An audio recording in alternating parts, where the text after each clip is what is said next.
Hey, you guys, welcome back to another episode with Breakfast with Day. I am your host, Sade Wade. This is Food for the Soul. So, this is not going to be a long episode, you guys. This is actually what you would consider in a podcast field it as a bonus. And this is something that I wanted to give you guys because I have been rooted and grounded in the Lord all week long, you guys, because I have been um fighting, warfaring to be honest with you. And in order for you to warfare, you got to know who you up against. So the message yesterday in service was the enemy is mad at you. And I said, woo! Because before I knew what the message was going to be for in service, it was the enemy was already mad. Like I had a very interesting week. And it's funny how God works because he plant fruits in you. Like I know that I got joy, I got peace, I got patience, all of those things. I pray for the oil of gladness to be all over me. And that's literally how I had to pray during this whole entire week because it was like one minute I was laughing, one minute I was crying, I had so much joy, and then I felt sad another minute, and this wasn't on a day-to-day basis, but it was probably like one day this was going on, the next day this was going on, but overall I still choose joy.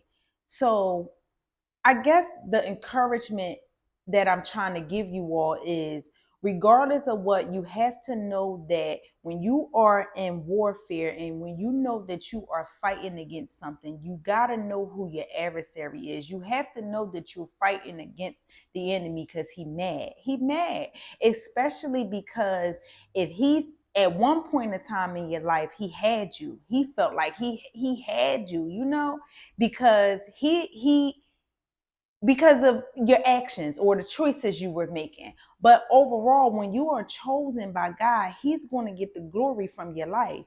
And one thing about it is because I have chosen to just be in it. I'm standing rooted and grounded in God. Like I ain't turning back.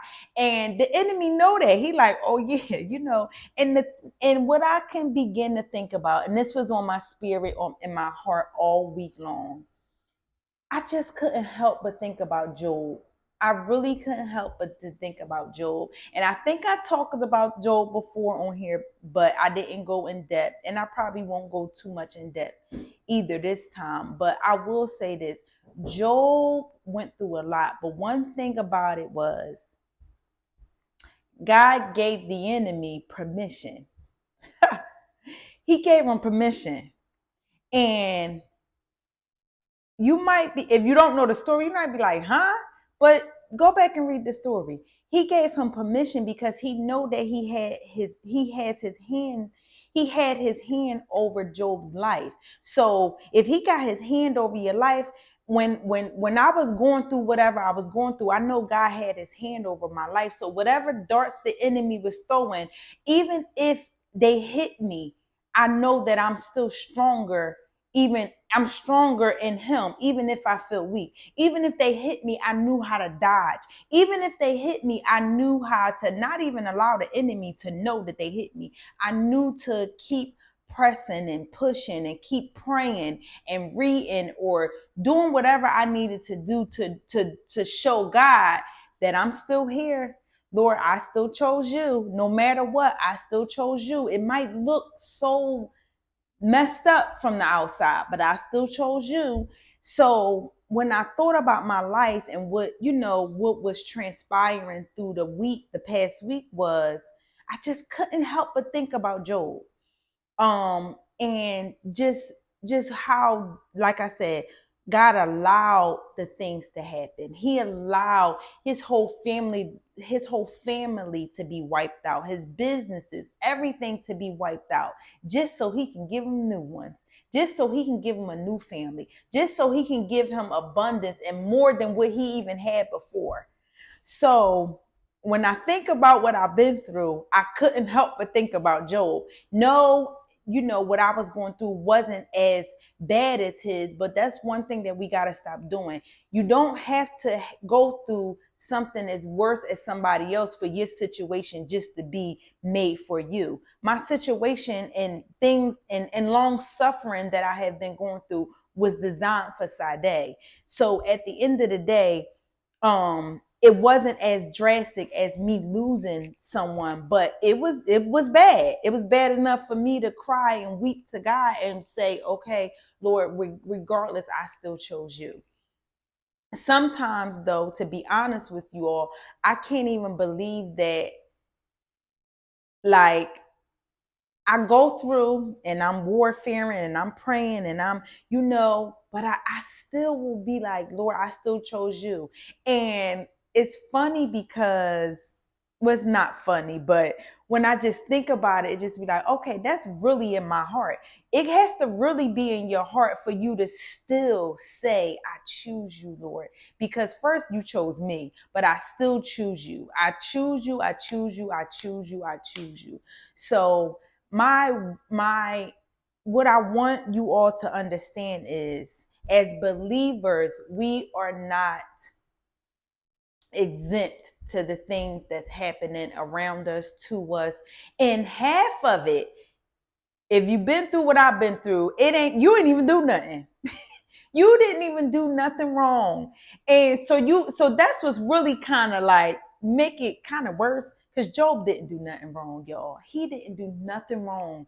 So I didn't do nothing wrong. And I can really say that to you all because I examined my heart. I made sure that, like, well, Lord, if it is something like, woo, well, like, help me out now so I can, no. But the enemy mad. And when he mad, he just go for it. But when God allows it, you got to know that it's something bigger in the plans. It's something bigger behind the struggle. It's something bigger behind the loss of a loved one. It's something bigger behind, your kids struggling and whatever it is, you struggling, marriage, relationship, financial. I don't know. I've been through it all, so I don't know where to stop, where to begin.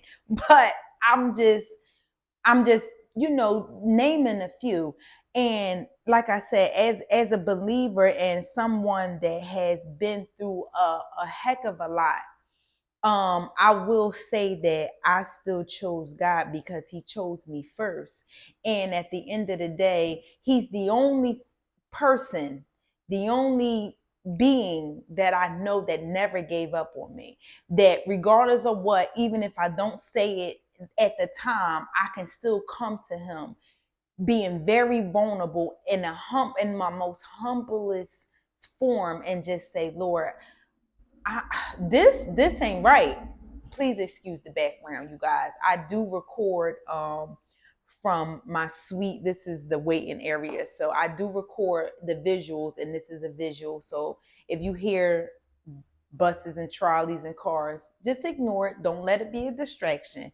But please excuse the background noise. But I will say that when God decides to do things in your life, you will be going through stuff. You will. That's just, he never said you won't, you will. And so if I can, I will leave you. I mean, because this is a platform where we do need food. Like, this is always going to be food for your soul by the word of God. So I will leave you all with this. Just read Job. Read the story of Job. I say read the whole thing, because you got to read it from the beginning to the end, because that's the only way you will know that, like, God had his hand on them the whole entire time.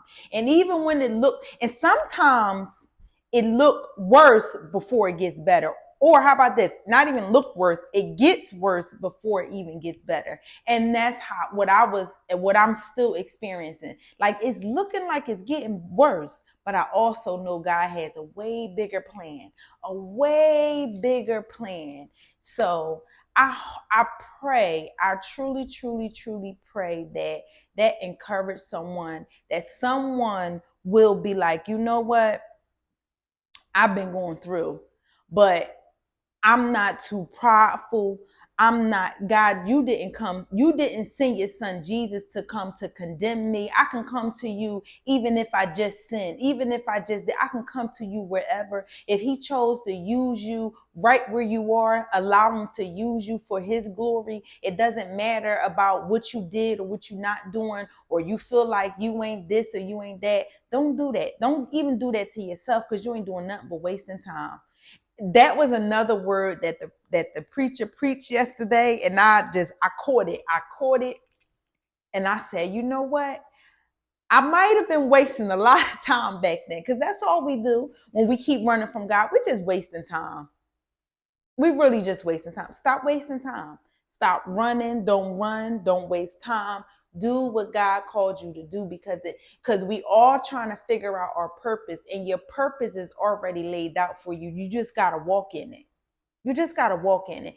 So, like I said, I just wanted to encourage you all with that. I know I got a little sidetracked when I mentioned the background noise, but either way, I pray that this heal someone, deliver someone, set someone free. And like I say all the time, I really love you all from the bottom of my heart. And whether you believe it or not, and share this with someone that you love, whoever came to your mind, someone that God laid on your heart. Just share it. And I will see you all next time. And prayerfully, it will be a visual, and we will have a guest, because we enjoyed having the guest. So I see y'all next time. Bye.